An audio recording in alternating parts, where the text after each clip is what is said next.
आणि आता एक मोठी बातमी, लोकसभा निवडणुकीत एकही जागा न लढवता महाविकास आघाडीला पाठिंबा देणाऱ्या लहान घटक पक्षांना आगामी विधानसभा निवडणुकीत 40च्या आसपास जागा हव्या आहेत आणि यात डाव्या पक्षांसह शेतकरी कामगार पक्ष, समाजवादी पक्षाचा देखील समावेश आहे। जागा वाटपाची चर्चा अंतिम टप्प्यात असताना बुधवारी महाविकास आघाडीच्या प्रमुख नेत्यांनी डाव्या पक्ष आणि समाजवादी पक्षासोबत चर्चा केली।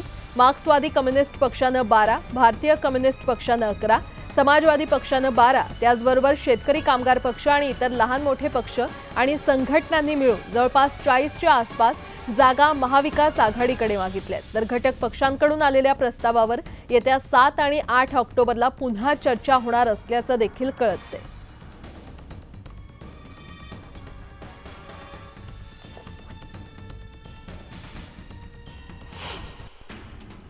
खासदार संदीपान भुमरेंनी मनोज जरांगे यांची भेट घेतली। भुमरे आणि जरांगे एकाच रुग्णालयात उपचार घेत आहेत। मनोज जरांगे पाटील यांच्या वडिलांनी त्यांची रुग्णालयात जाऊन भेट घेतली। माटोरी इथून मुलाला भेटायला जरांगेंचे वडील आले होते। दरम्यान मनोज जरांगेंना आज रुग्णालयातून डिस्चार्ज दिला जाणार आहे। मराठा आरक्षणाबाबत शिंदे समितीने दिलेला अहवाल सरकारच्या मताप्रमाणे दिल्याचा आरोप जरांगेंनी केलाय। मात्र जरांगे यांच्या म्हणण्यानुसारच समिती नेमली असून समितीच्या अहवालावर टीका योग्य नाही असं गिरीश महाजन यांनी म्हटलंय।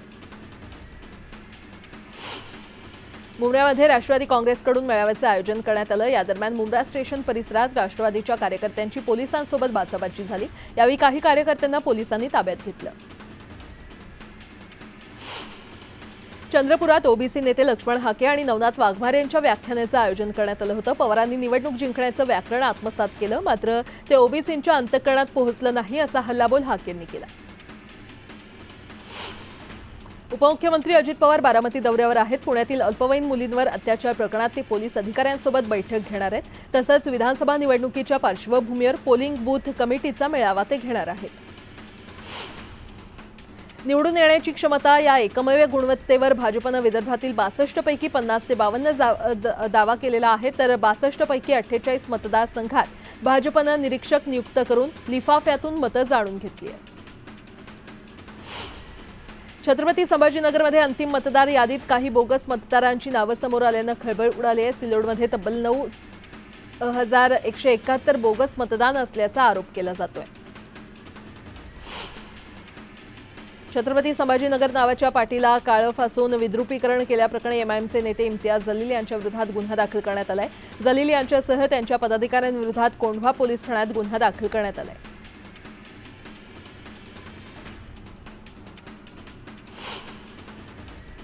राज्यात थंडीचाही कडाका अधिक राहील असा अंदाज हवामान खात्यानं वर्तवलाय। प्रशांत महासागरात ला निना प्रणाली सक्रिय झाल्यास देशभरात सरासरीपेक्षा जास्त थंडी पडू शकते असा अंदाज आहे। मनमाडसह नाशिक जिल्ह्यातील ग्रामीण भागात धुक्याची चादर पसरल्याचं चित्र पाहायला मिळालं। पुणे इंदोर महामार्ग तर धुक्यात हरवला।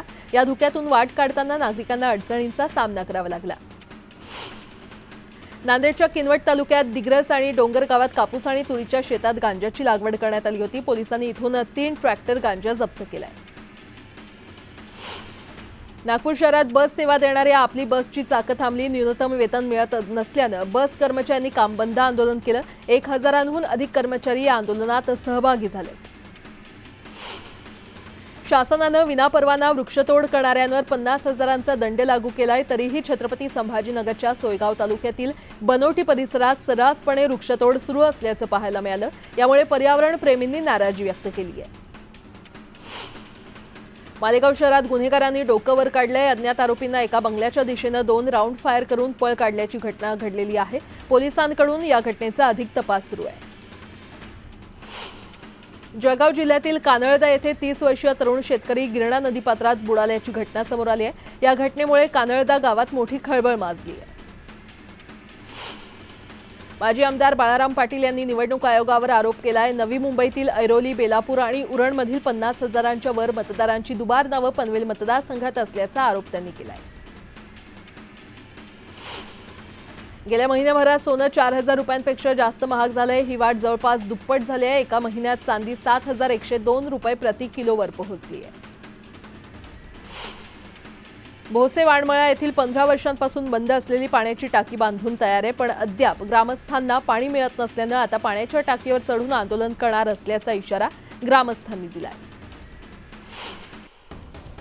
आता एक मोठी बातमी, न्यूज 18 लोकमतच्या अजेंडा महाराष्ट्र हा कार्यक्रम पार पडलेला आहे आणि या कार्यक्रमात महाविकास आघाडीचे नेते नाना पटोले यांनी जागा वाटपाबाबत मोठं वक्तव्य केलं। येत्या दसऱ्यापर्यंत महाविकास आघाडीचं जागा वाटप जाहीर करणार असल्याची एक्सक्लुझिव्ह माहिती नाना पटोले यांनी न्यूज 18 लोकमतला दिली आहे। आमचा प्रयत्न आहे की दसऱ्यापर्यंत जास्तीत जास्त जागा आम्ही जाहीर करायचा एक प्रयत्न आहे।